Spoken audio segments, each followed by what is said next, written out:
Today, I'm breaking down a concept called imaginative play. What it is, why it is so important for us in our daily lives, and then how we can go about applying it and bringing it into our work, our recreation, and our lives overall. The concept for this video actually links back to this other one I did on 10 habits of highly creative thinkers. Imaginative play is one of the habits, so if you're interested in the rest of that list, check here. If you're interested in imaginative play, then stay here because we are going to get into it. So imagination is what allows us to create things in our minds that we don't see before our eyes. And play is where we get this really kind of effortless learning because we're actually enjoying ourselves. So play is considered the work of children, and it makes sense because they're learning tons about the world around them. They're learning language skills, they're developing their critical thinking, they're learning problem solving, learning social skills, they're learning to manage their emotions, and actually the list goes on.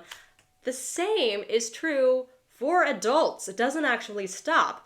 It's simply that we take on a lot of responsibilities as adults, and most of us are focused on making a lot of money, staying out of trouble, making sure our responsibilities are taken care of. So we feel like play is frivolous and we don't have time because it doesn't accrue revenue, which is true.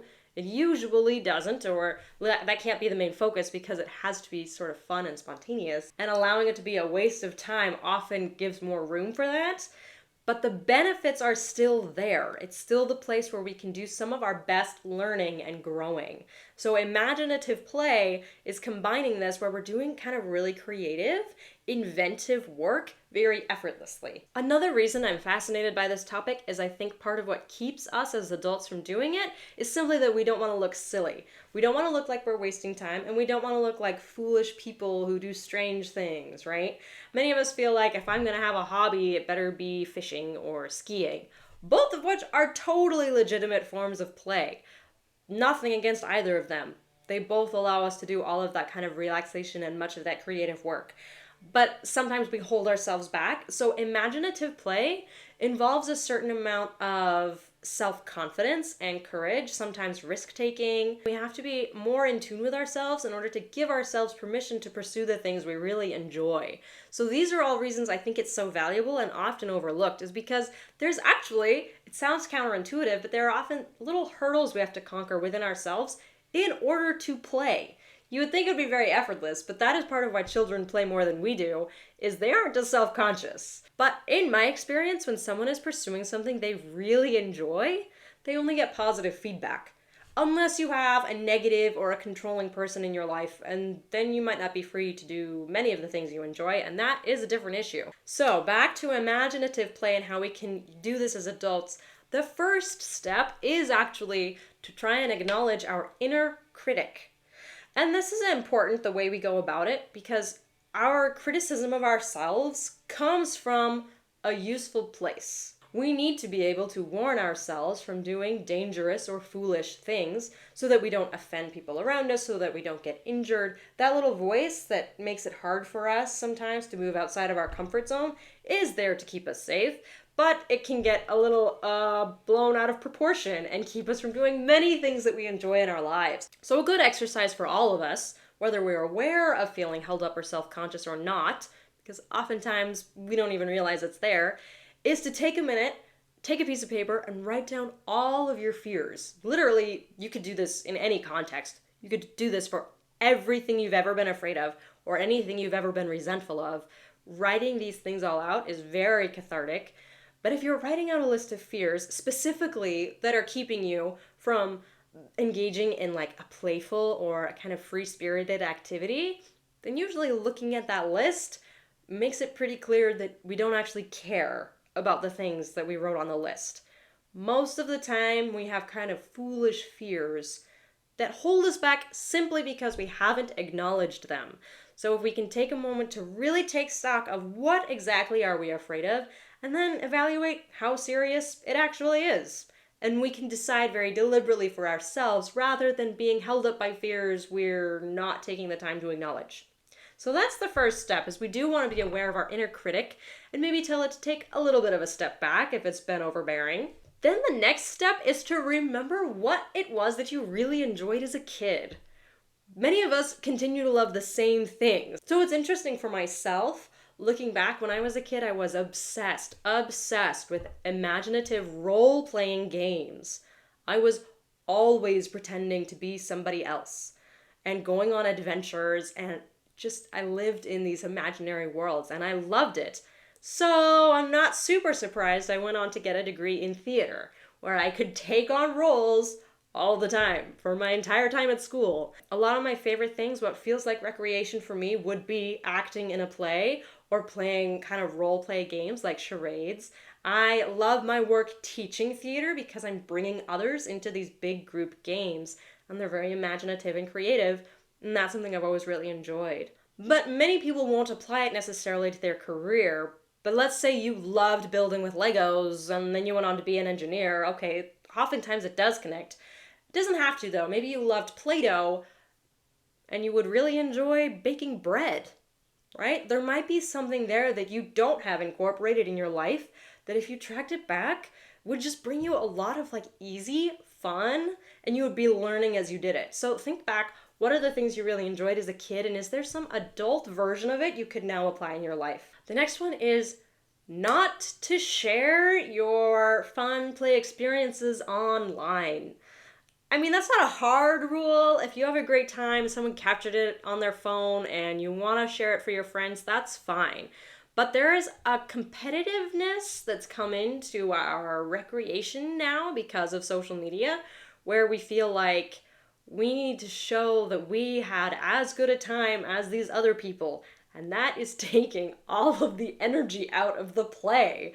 It needs to be free of judgment. So most of us could benefit from doing ridiculous things just for their own sake. And if after the fact you decide that it's worth sharing, maybe you can, but don't go in with that expectation. It completely changes our way of thinking and prevents us from really relaxing and unlocking and engaging in the activity for its own sake. Another thing we can do is try to be aware of how we like to play. People like to play in different ways just based on their personality type. So I enjoy highly imaginative role-playing kinds of play. I also love group activities. I like teamwork, which is part of what I loved about theater and the shows, is you're working on a large team. I also really enjoy certain kinds of intellectual games, fast-paced games like wordplay games or card games. I do not enjoy long, like 4-hour strategy games. Those are not for me. I can play them, and I will sometimes, usually to humor the group I'm with, but it's good to acknowledge what kind of activities you enjoy. Some people really like to do a new thing every time, and maybe you would want to make like a long list of little adventures you could go on or activities that are really outside the box so that you have something sort of creative and inspiring to do in your free time. Some people love to craft, and I'm always impressed because I am not a crafter. I kind of wish I was. But that's a really creative, like very quiet, relaxed way of playing, and it counts. Play doesn't have to mean doing crazy theater games at all.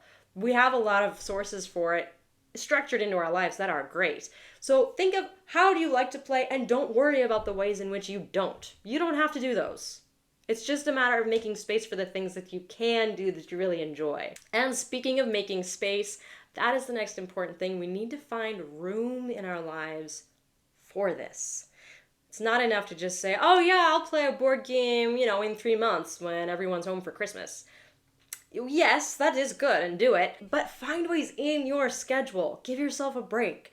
Go do something you enjoy. Or find ways to make use of those little pockets of time.